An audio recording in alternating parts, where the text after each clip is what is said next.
guys, how are we all? I thought I would pick up the camera today and do a little drive with me, although a stationary drive with me, because let's be honest, I don't actually think a drive with me is actually like a legal thing that you should be doing, having your camera like attached to your windscreen and talking to it. I mean, I know we talk to like our passengers, but obviously I have asked a few questions on Instagram for this video, and yeah, it's just not a good combination. I just feel like it's so much easier for me to just sit stationary in my car, which is always nice. I don't know what it is about sitting in your car, having chats or having time just away from life. Does anyone else do this? Like, not that I come in my car and have chats, but like, I love my car. I love just that kind of moment where you've been somewhere, you come home and you just sit in your car and like you might just be scrolling on your phone, or you might just be taking a second. There's just something about my car which I just find comforting. So I've just nipped and got a coffee. My go-to order, by the way, is always a nice blonde brown sugar oat shaken espresso, the longest order and biggest mouthful ever, but I do customize it to 2 shots of coffee because I just find it so unpredictable with free. It's either too strong or too strong. So yeah, and then I also have a bit of caramel drizzle just to give it that little bit of sweetness. Give it a good old mix as well, because obviously we need to mix. Oh, stunning. That is a good one today. I feel like I've got a hair in my eye as well, so let me just sort that out. Sorry guys, I had to turn my camera off because like a van parked up and they were like blasting the music out full blast, and it was so distracting. So yeah, we had a pause. But yeah, anyway, like I said, I just thought we'd have a nice car chat, just talk about life, things going on with me, just things that are on my mind that I wanted to speak about, certain topics. I've also, like I say, have asked you guys to send me some questions in. So yeah, let's catch up. I don't know about you guys, but I love watching these videos on YouTube when people just do like, like chit chat videos and just talking about life and just, you know, certain topics of conversation. And it's always interesting to hear people's opinions on things and just, I don't know, does anyone else relate? So first things first, we'll go into the questions in a bit, what you guys have asked me, but I feel like I just need to get this off my head, chest, whatever it is, because it has been driving me mad now, and it is the whole having children talk. So I'm sorry if this is really boring for some people and you might not want to listen to it. If so, then obviously switch off. I actually had a breakdown to Mitchell about this the other week, built up with a few other things as well, and I've spoken about it a bit across the years on my channel before, but I feel like I haven't spoke about it in recent like months. So if you guys have been here a while, you will know, and if you've heard me speak about this before, I am 32 now, and pretty much all my life I've never been that person that's like, I was put on this earth to be a mum, like I can't wait for the day I can have hopefully children. You know, I really want children, I want a boy and a girl. Like I've never been that person that's longed to have kids.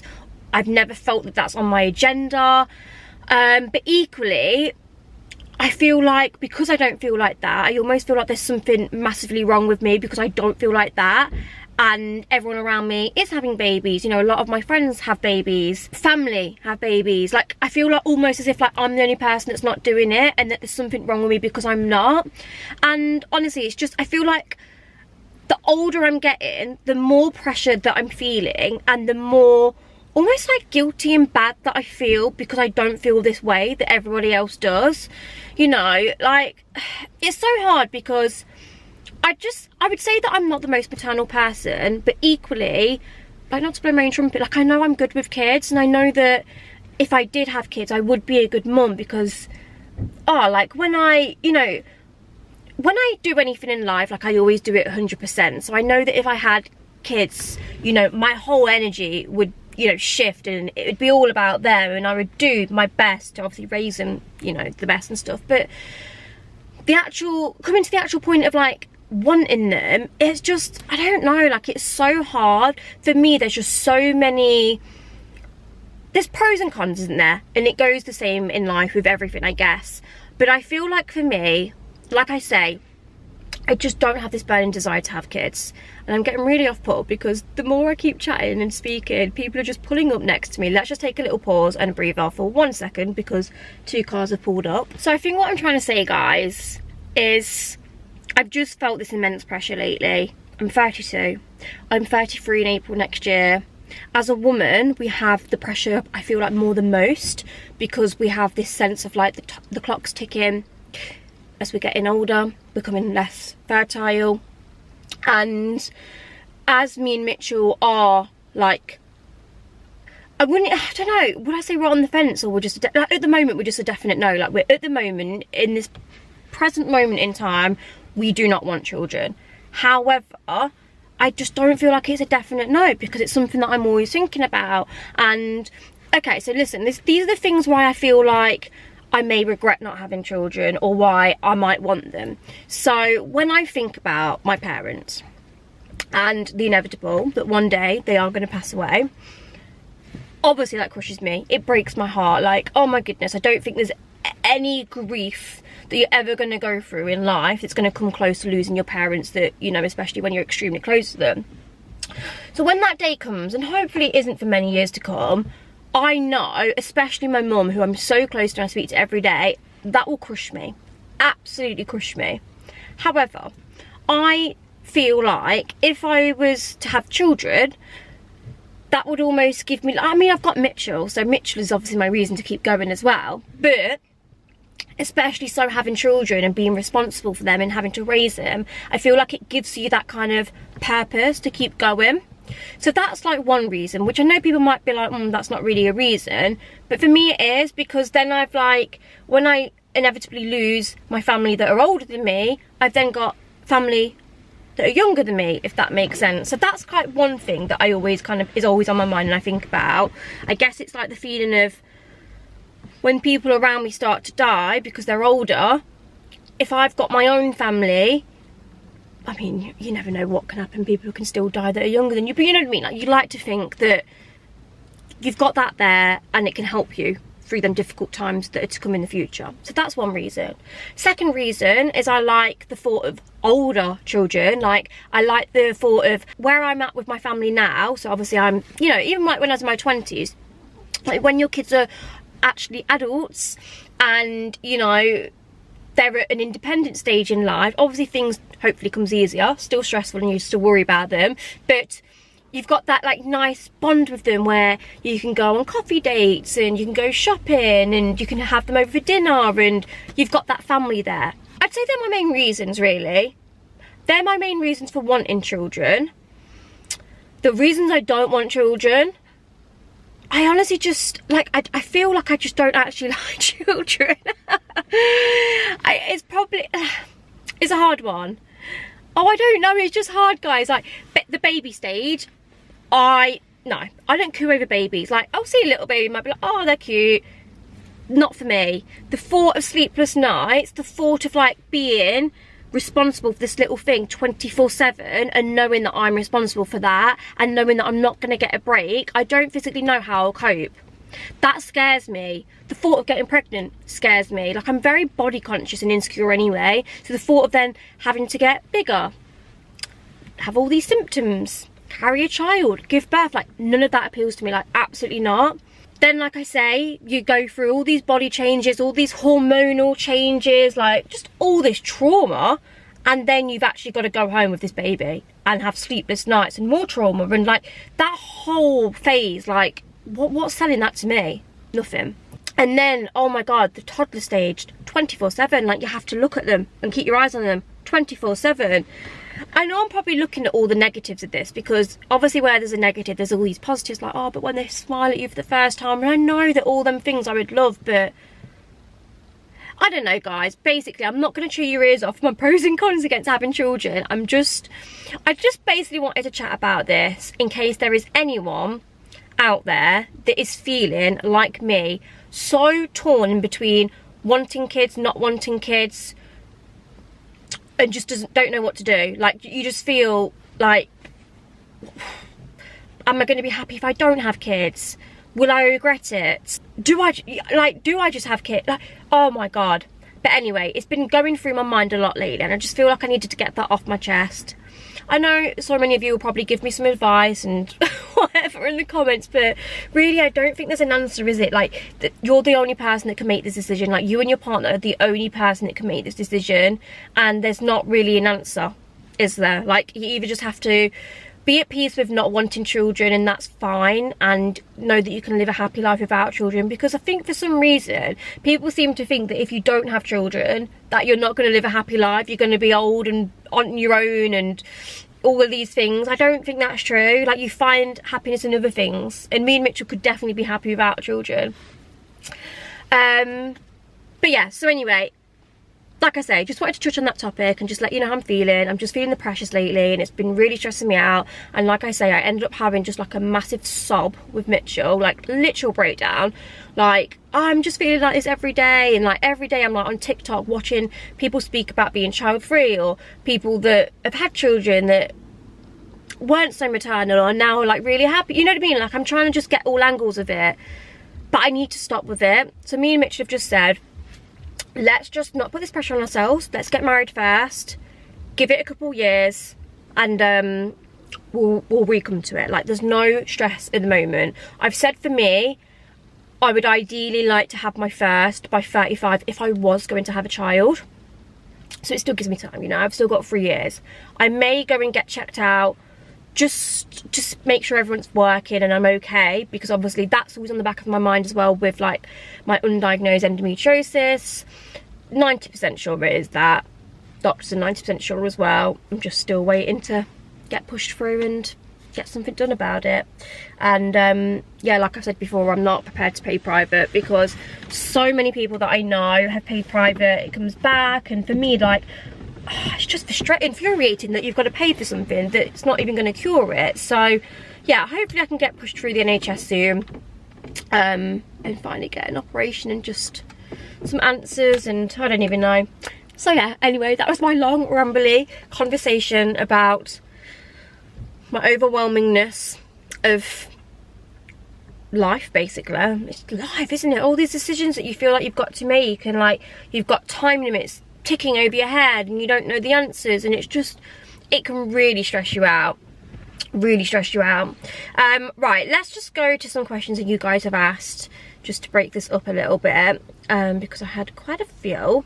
Okay, so first things first, wedding talk. We've not spoken about wedding in a while. Let me put my phone on charge because it's gonna die. Oh my goodness, guys, where do we begin about a wedding? Who knew trying to plan a wedding is so stressful and just overwhelming? I think for me the biggest thing is because I am such an indecisive person, I can't even make up my mind about a simple thing like, what's my theme? What kind of wedding do I want? Do I want a modern wedding? Do I want a beach wedding? Do I want a rustic wedding? Do I want a vineyard wedding? Like, I don't know. I don't know. I look at pictures of like the beach weddings, cute. Look at weddings that are like villa weddings with an unreal view and the sea and a bit of greenery, but then like a pool, unreal. I then look at vineyard, like rusticy countryside weddings. Oh my god, stunning. But then when faced with the decision, I'm like, I don't know. I love that venue because of that, but then I love that venue because of that. It's like I want all of them, but I can't have all of them. So that's where I'm at the moment. We obviously went to Crete, as you guys know, and went and saw a venue. That is off. When I got told the price, absolutely no. I am not a millionaire. I'm not a millionaire. And I definitely don't have 50 to 60,000 pounds to chuck at a wedding. Like, I just don't have that kind of money spare, guys. I don't. And to spend that on a wedding, I know people do, and honestly, if that's what you want to spend on a wedding, there's no judgment here. If I had the money and like money was an option, maybe I would spend 50, 60 grand on a wedding, but I don't. There's so many things we want to do to the house. There's so many other things that I want to spend my money on and save up my money for, and 60 grand on a wedding is just, it's not it for me. So yeah, that is off the cards. And also, may I add, this was only for like 50 people, so it's not even like a lot of people, you know, and that's the kind of amount they wanted for that wedding. So yeah, that wedding venue is off, which, I don't know, I was quite confused about the price, because obviously I did briefly look at it and I didn't think it, like, it was actually affordable to hire the villas out, but just when you start looking at the costs for food, for lighting, for flowers, for just everything else, it added up. So that's off. However, Crete is still on. We actually hired a wedding planner and she is unreal. Like, she is absolutely unreal. Like, so good, so on the ball, just exactly what you need in a wedding planner. So we've hired her, like we've already paid her, I think it was like a third or whatever up front, because you pay them in installments. And we're at the stage now where she's just sending us over a ton of options and we're just trying to make our mind up. So that's where we're at. There's one venue that I love, really love, but then I'm just like, oh, it's a rustic venue, and I'm like, is it too rustic? Like, do I want that? Because I do love a bit of modern as well. But then I'm thinking, right, if I do go with a super rustic venue, I could then have like the modern elements the day before or the day after. Because of course, with an abroad wedding, I will have like, what is it you have, like a meal the night before? Is it a rehearsal meal?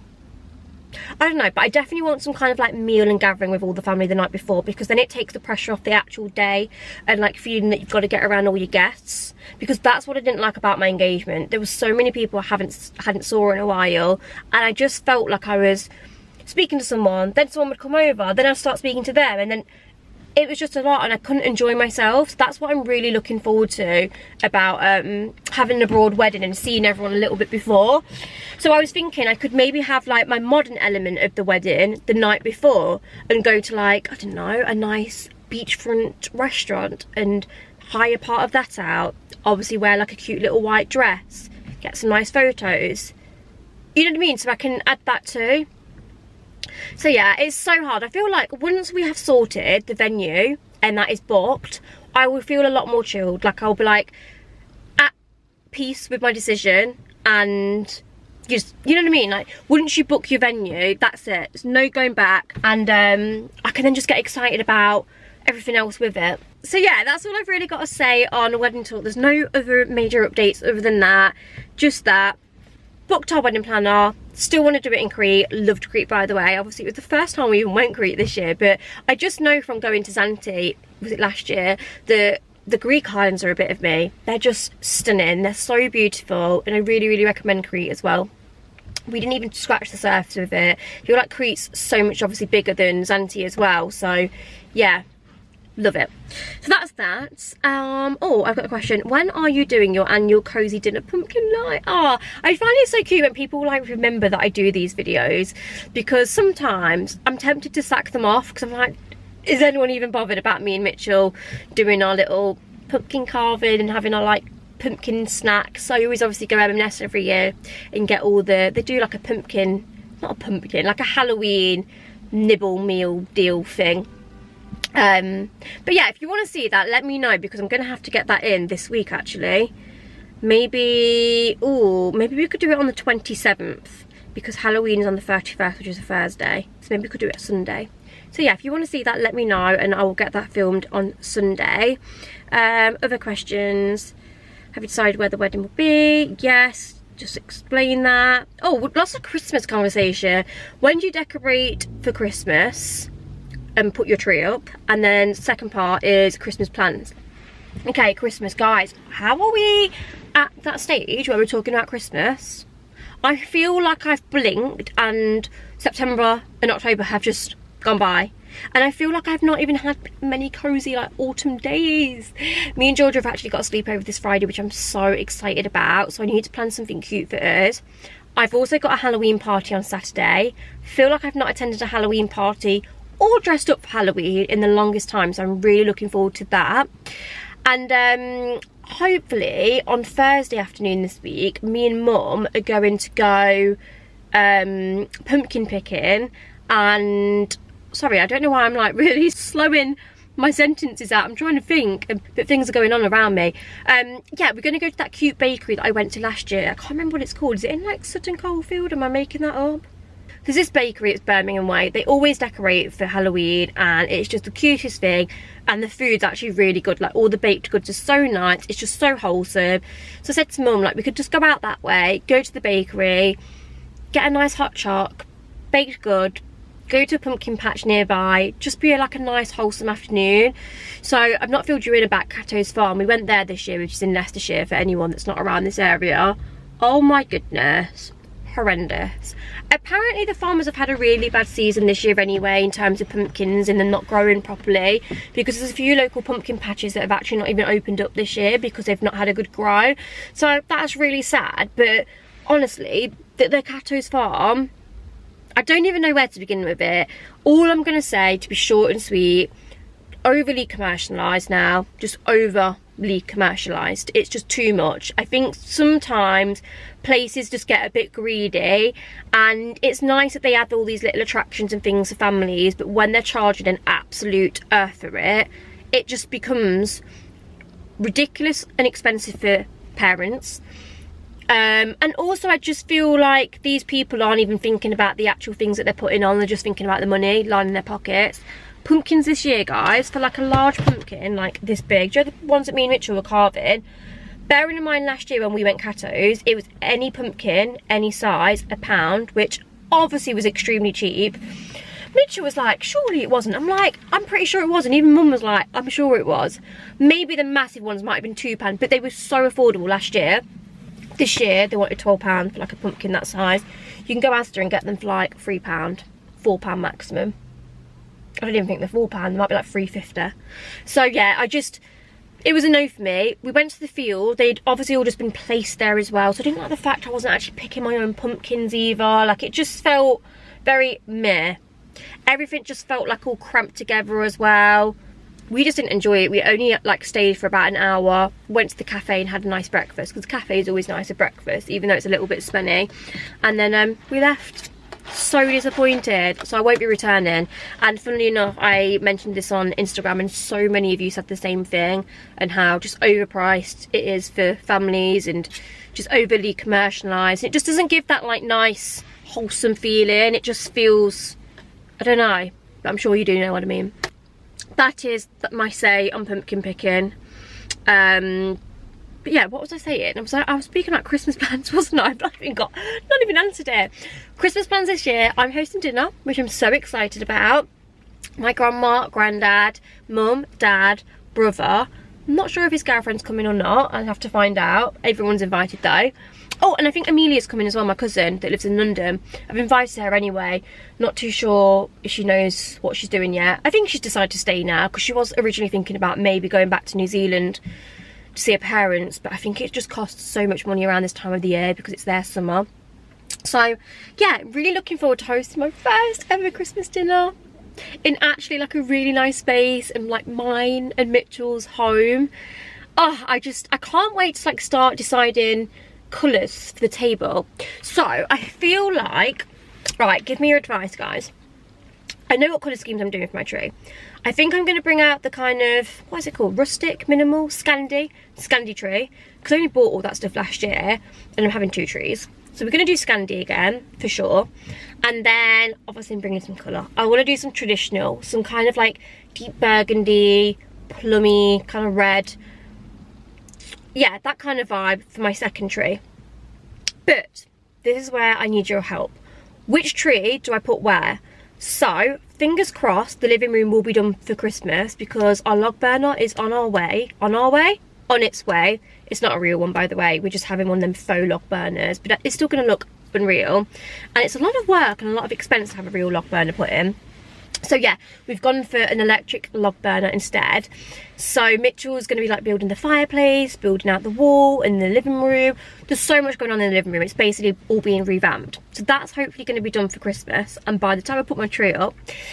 But do I do the traditional tree in the living room, or do I do the traditional tree in the back room?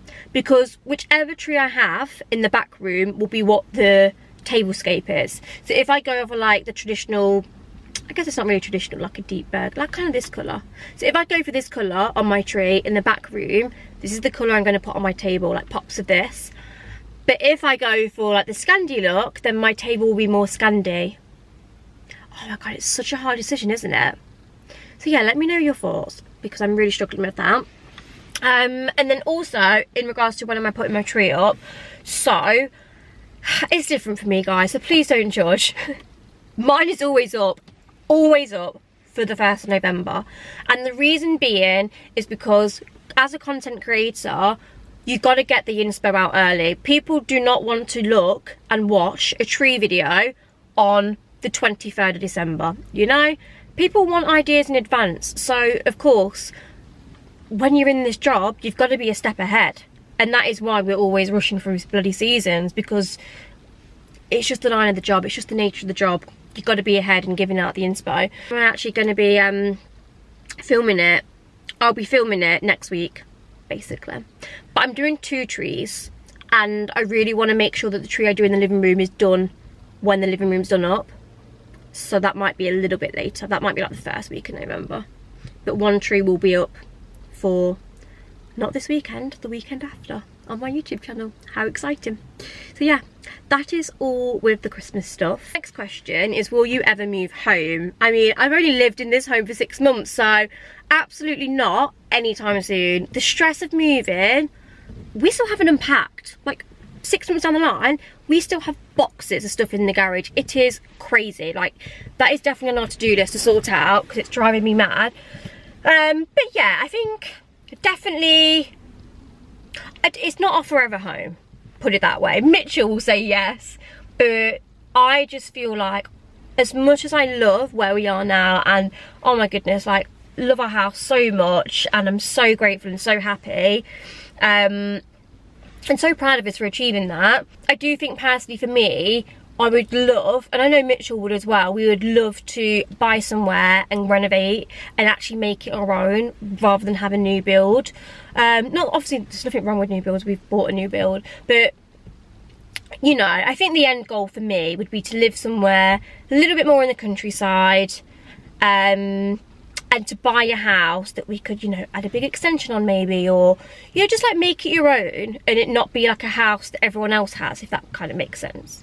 I like the idea of having a house with a bit more character, and like an older house that we can, again, make our own. I don't know how many times I want to say that. And like not overlooked. Obviously that's the thing with a new build, you're overlooked. You kind of live a bit on top of each other. So yeah, that would be the dream, but not for many years. Probably late 30s, early 40s until that happens. Like, we'll probably be in this house, I don't know, like, who knows? We don't know what's around the corner. So, you know, 5 years time, I might have gone big on YouTube. Don't think so. And all of a sudden be like, yeah, we're moving. No, like, doubt that's ever gonna happen. But yeah, nice to have goals, nice to have dreams. It's nice to always think ahead and think, you know, like, what's your end kind of, you know, because I do think there comes a point where you just want to settle. Like, you find your dream home and that's nice, and you just live there for however many years. Like, my parents have never moved. I've been in that house since I was like, what, 2, 3? And I think that's so lovely when you find that home and it's special. But I don't think ours is like that special, oh my god, I want to live here forever. So yeah, that's the long and the short of it. Okay guys, I'm gonna do one more question before I go. I feel like I've talked for England. I know I've not talked about so many things, but I feel like the things I have done, I've, you know, spoken in depth about. So the last thing I'm going to touch on briefly is about Liam Payne. I didn't know whether to speak about this or not, but I had quite a few of you ask me, how do I feel? Thoughts on Liam Payne. It's a real hard one to address and talk about, because I think it's a very, very, it's just a devastating situation. Like, honestly, I felt so numb on that day when this news broke. I was upset. I was on and off crying. I mean, I'm a very emotional person as it is. Like, anyone you speak to with my family, I am just a very emotional person. I think I probably cry every single day. Something will always trigger me on TikTok when I'm scrolling. And I've got to the point where, like, when I'm on TikTok now, like, if I see something that's kind of around death or just something that I know could trigger me, I just have to scroll past, because it was affecting me so much at one point. But yeah, back to this. It's just awful. Honestly, so heartbreaking, tragic. To be honest with you, I'm quite lost for words with it. And I feel like it's affected so many people. And you almost feel a bit invalid for feeling upset or crying about it, because it's someone you don't know. But then it's like, I know we don't know them on a personal level, but when someone is at that height of fame, you almost feel like you do know them, because they're everywhere. They're on TikTok, they're on Instagram, they're on YouTube, they're on podcasts, they're on TV. And that's the thing with when people are famous, you do feel like you know them, you do feel like they're almost a part of your life, and it's so strange with the circumstances surrounding it, and obviously the issues that poor lad has faced. It just makes it so tragic and devastating. I'm not really going to go into it, it's so complex and, you know, the ins and outs of it, because we've all seen bits and read bits, and it's just so complex. It's really upsetting. I don't want to get emotional about it, because again, I'm like, why am I getting so emotional? But I just think, like, for a lot of us, you look and you think he could have been saved. I think that's what it is, and I think that's why this is so tragic. But yeah, my feelings on it is, it's just so sad that another person in that industry has gone kind of like down the same route. You know, the Caroline Flack one was another one that really upset me, really did. I feel like she was massively let down, and I ultimately think with Caroline Flack, to be honest with you, she'd still be here today if it wasn't for the media. I really do. I think that was the biggest thing that destroyed her. But yeah, I hope you guys are all right as well, because I know these things can just be so triggering, and just, you know, it's so upsetting, and it just makes you realise how short life is. And, you know, yeah, it's not easy. Life isn't an easy one. But anyway, guys, let's try and end on a happy note. Thank you so much for watching this video. I really hope you enjoyed my little chit chat and me just chatting and chewing your ears off. Let me know if you like these kind of videos and if you want to see any more. I'm always obviously happy to speak about any topics that you might want to have my opinion on, or my thoughts. So yeah, let me know if you want to see any more. I now need to go and get the car washed because it is in a bad way, and I also need to kind of tidy up the inside as well. So anyway, I shall see you all in my next video. Bye guys.